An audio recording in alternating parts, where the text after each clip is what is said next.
Today we continue our conversation about electric airplanes with the CEO and founder of Heart Aerospace. Join us for an inspiring conversation. This is the Evolution Show.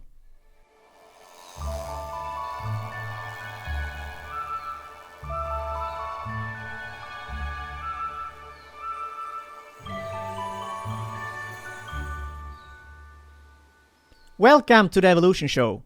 I'm your host Johan Landgren. The Evolution Show is all about connecting the dots to see the bigger picture and address some of the biggest challenges and opportunities of our time. We focus on smart energy solutions, electric transports, artificial intelligence, AI, and of course, inspiration for sustainable living. And today we continue the conversation about electric airplanes together with the CEO and founder of Heart Aerospace. Welcome back, Anders. Thank you. Great to be back. Today we talk a little bit more about airplanes in a general space. Yes. In a general sense, we talk about the future of electric airplanes, commercial airplanes. Yeah. We talked about your plane, the ES-19, in the last episode. But today I thought we could look a little bit into the future and talk about more the other markets than Sweden, and also perhaps the challenge we have, because you are working with a plane that has a range initially with 400 kilometers. But a lot of people are wondering perhaps, what about cross-continental flights? When we will see that? How should we look on this? I think one thing is just to mention is that the company Maxwell was recently bought by Tesla. Yeah. And an interesting aspect of that is that, according to them, they have developed an energy density that is about 300 watt hours per kilo. And I have read that you mentioned that the 400 kilometer range you are working on at the moment is equivalent about 250 watts per hour, something like that. But let's assume that Maxwell is right and they say that they can double this in a short time. Let's see, to 2025. How would that affect your calculations? Can you see that you could increase the range a little bit? Or yes, definitely, yes. So I think that if we say 600, that would be very good for us. I think we could, we could more than double our range, because not only would we, have this doubling of our energy density, I guess, rough doubling of the energy density, but we would also there's one constant in this, is the amount of energy that we need for reserves. And those, if we would, we can we don't have to have that if we just increase our range. So for every sort of increase in energy density, we have a sort of a disproportionate amount of flying time that we get from that. And sort of, I think that energy density is really important. And we see tremendous strides happening all the time, although there's also a lot of, I would say, noise. There's a lot of, every day there's a new sort of energy breakthrough. But so we're trying to what we really come to the realization is that even with the batteries that we have today, we can have a market for this. Yeah. And we can solve a societal need. Yeah. And we can do something about aviation. And ultimately, I don't sort of... if I'm looking in the crystal ball, I wouldn't say that we're going to do cross-Atlantic flights anytime soon, but I think that we will definitely... So basically, 85% of departures worldwide and 40% of emissions are from the short-haul traffic. And that's defined as, traffic around less than, say, 2,000 kilometers. And I think that that's definitely within reach to be able to do that with one stopover. So if we can fly 1,000 kilometers on batteries and do one stopover, we can cover most of Europe. Yeah. And then we have the sort of, what's the pent up demand for this? What part of the road traffic can we replace with aviation? And I think that's, road traffic is actually a lot bigger, as far as percentage-wise, it's a bigger contributor to climate change than aviation is at this point. Yeah. So, another a little bit technical question, but if you think about ultracapacitors, they're also very interesting. They're developing fast now. When back to Maxwell, it's just a company I read about, so it's nothing to do with specifically Maxwell. But they're working on ultracapacitors, and I think that could be interesting. I guess you have that in your calculation already, that in this 400 kilometers range you already include perhaps that. But could it potentially be an improvement if you have ultracapacitors? For those who don't know, it's basically a boost for the battery in the beginning or whenever you want to use it, but you have a lower energy density with them. So perhaps you could use them for a start, I thought, because I guess you need a lot of energy to get a plane up in the air, or I don't know, but I think that. Well, let me. I haven't given too much thought on ultracapacitors actually. The thing about sort of understanding about the plane like ours is that not only do we need to be able to get it up in the air, but we also need it to work. And actually, if one motor breaks down halfway through the runway, it's still supposed to make the takeoff, unhindered by that. So we're already packing a little bit of extra power in our packs. But I think ultracapacitors are definitely very interesting, and I imagine us using them for some parts where we have local spikes as well. So, but it's to be honest, I don't, I wouldn't know. No, it's an early stage. It's an early stage, but I wouldn't. It's interesting to see where the development takes us, and if they can compare favorably in energy density to lithium-ion batteries, that would also, of course, make a very big difference. But so far, I think energy density and cycle life are the sort of my main concern. In this program and in this show, we've been talking a lot about self-driving technology. We've talked about heavy trucks. We've talked about personal vehicles. So my obvious question is, what can happen in this space? There are already so many automation features in an airplane. So perhaps more than any other vehicle, actually. So I don't know if this will change, but if you think about an electric airplane, fully electric airplane, battery electric, would that change anything? That's part of the question. The other part is, what do you see in 5 years? Could you see more automation in the airplane thanks to the technology? I think that, so autopilot, I mean, it's in Tesla cars, it's called Autopilot. And I mean, it's an aerospace technology from the start. And I think we had early autopilots were, from the 1930s or something like that, were in planes. We still have a lot of, I think in Asia, for instance, they're more pilots. Some Asian airlines, the pilot have more of a sort of a monitoring. They are more operating the autopilot than actually controlling the plane. So I think that there's some airlines that are very much pursuing the autopilot path. And obviously the interesting part would be full autonomy. That would enable, sort of private jets for everybody or whatever. But I think that's, an issue with making it so safe that it's reliable, that you want to put passengers in it and making it certified. And we're not... I'm sort of monitoring this very closely, but it's not our core milestones to deliver anything on automation at this point. What we're looking at is we have actually, for a 19-seater plane, we have a 2-pilot operation. By default, we are, ideally just having one pilot would be enough for these short routes. So we're sort of, this is something that we have to prove that it's reliable enough and get that certified with EASA. So that's something that we could also sort of pursue, but we won't be doing it alone because there's other airlines or other airlines that have been vocal about one pilot operation for a while. And then I sort of seeing it making a gradual transition to maybe you have 2 pilots, then you have 1 pilot with a little bit of, support, say augmented assisted drive or whatever. And then you could have a remote operator running it if there's an emergency.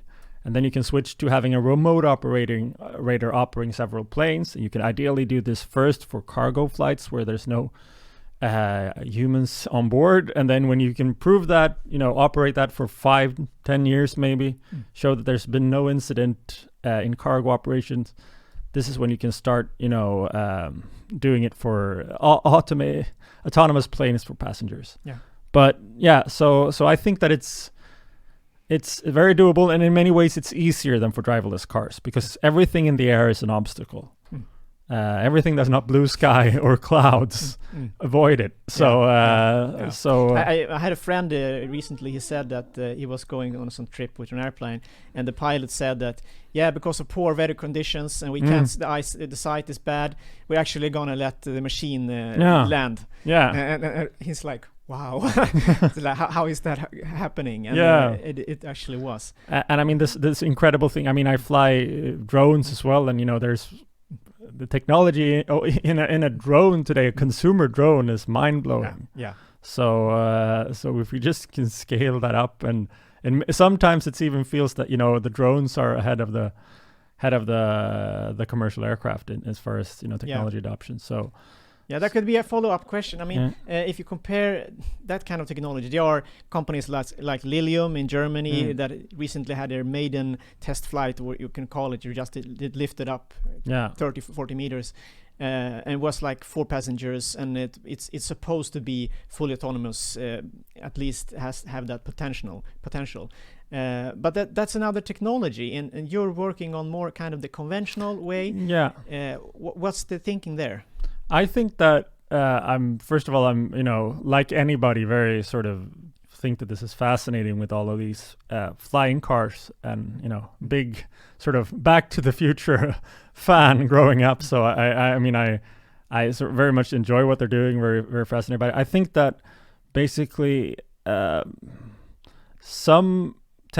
think there's tendency to try to solve many problems at once, and I think there are some of these things I see that there's like 4 big problems that they're trying to solve. One is obviously the electric propulsion system, and that's what we're trying to solve.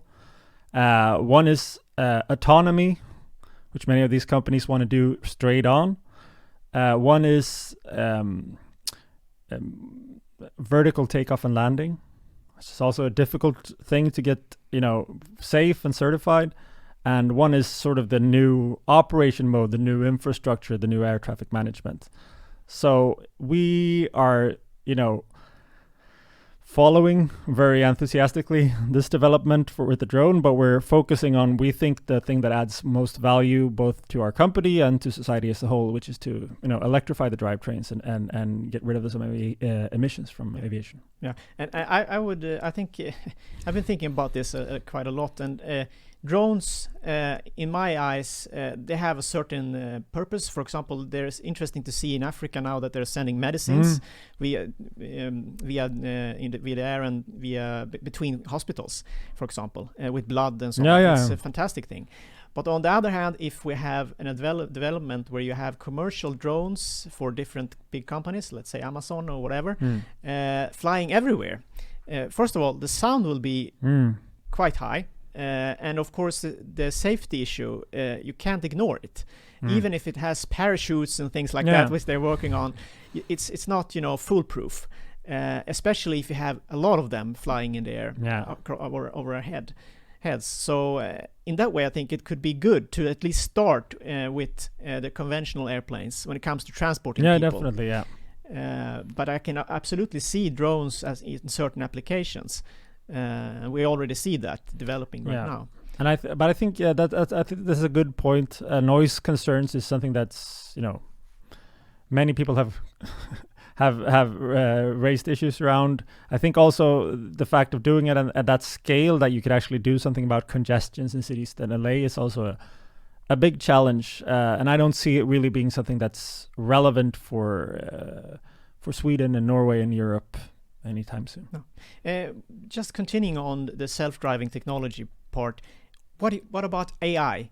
Do you see that kind of having an impact as well? It's early stage, of course, but I also have a big interest in AI. And it's an obvious question. You have to include it in all kind of technology that it's coming, whether you like it or not. And how can it be applied? Do you have you thought about this a little bit, or is it too early? We actually do have some ideas. I have many friends, like Gothenburg now is everybody's working on driverless cars basically. So there's a lot of competence in that, and we've had some ideas. on how to use it for very specific things. But we are not. I'm not at liberty to speak about it. No, I understand. But okay, since we're talking about the general picture here, outside Sweden, if we move out the Swedish market, I had just a thought that maybe, for example, in Germany, could that be interesting? Because they're in the central part of Europe. You could have, let's say, you have 40 kilometers, potentially 50, 60, or perhaps even 1,000 kilometers when you reach that level. But you don't need that. I think you can have 400 kilometers. Just start where you are. Look at Northern Europe. Like from, say, Brussels, the capital of Europe, it's not far to Paris, London, Amsterdam, Frankfurt, Bremen, you name it. This could be a new cluster. So I definitely see this happening for Europe. So Europe has so many advantages over, say, or I think there's reasons that Europe will be the first country to incorporate electric aviation. I mean, we have the geography really, and the sort of population density that sort of require this, and we also have the progressive government, and I think all of these things sort of. We also have EASA, which is a very, very proactive when it comes to new technology. So EASA, this being the certifying agency. So I think that Europe is very, very well positioned to lead the way on this. Yeah, and for those who don't know, I mean, Sweden is the 5th largest country in Europe. Yeah. So compared to, for example, Germany, it's just 75% of the Swedish area is actually the size of Germany. So it's bigger than Germany. Just to mention that, we only have 10 million people, but we have quite a large country. So when you say you're going to cover 30%, that's my point. It's quite a lot. Definitely. Where do you see the electric aviation industry going? Do you think that from 2025 and onwards, you're starting with your first plane there? So what would be the next step if you would like, if you had your kind of dreams come true? That's a great question. And I think one of the reasons we haven't mentioned really about the 19-seater, it's a very odd number, 19 seats, but it has to do with certification, sort of classification. So if you're under 20 seats, then it's sort of the burden of proof that you have to submit for it to be certified is substantially less. So that's why we can keep the sort of 2025 time frame. We're developing a 20-seater plane. We would be looking at, I think, over 2030 would be optimistic. So that's one of the reasons why we're pursuing this. Then, I mean, in order for this to have a massive effect on mass transportation, for instance, in Central Europe, we either need to build a lot of these small planes and perhaps, operating on one pilot or 0 pilots, or we need to build a bigger plane. So I think that those are two pathways that we're keeping open, and I think the easy thing would be to build a bigger planes, but it comes with other hurdles as well. Yeah. But right now we're very much focused on this market that we see that we really have for the 19-seaters. Yeah, and just to finish off, I mean, in Germany they have quite a lot of small airports as well, I think. So many. So you could use them, for example, to make this infrastructure work. Right? So there's been this.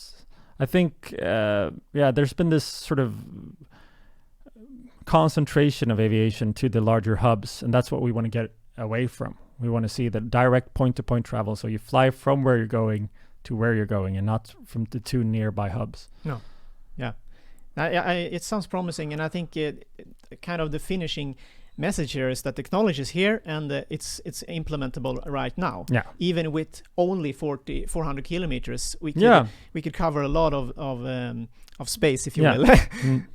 So that's promising. Yeah. Thanks again for an inspiring conversation, Anders. Thank you, Johan. Yeah. I learned a lot, and I think it's still once again it gives hope that we can make the aviation industry change, and perhaps we need small ones startups like you, because it seems like it's moving very slow at the moment. They are working on electric planes. We hear about it from time to time, but it doesn't feel that they're going all in, which we need. So again, thank you. If you felt inspired by this conversation as well, feel free to continue the conversation in the comments below. As always, we appreciate your feedback. Was it good or bad? If you want to see the videos as soon as they come out, consider subscribing. In the next episode, we continue with the final part, third part with Anders Forslund. And then we focus on the climate. How can the electric aviation industry change with electric airplanes? And how can that improve and address the climate crisis? I hope to see you then.